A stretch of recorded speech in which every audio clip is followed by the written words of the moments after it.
How to see incognito history on Google Chrome. In this video, I'm going to show you guys how you can easily view the incognito history of your Google Chrome or any other web browser. First thing you have to do is open up your Chrome application.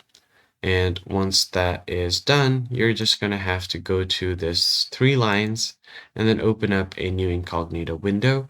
You could use the shortcut Control plus Shift plus N as well, and a new incognito window will pop up on your screen.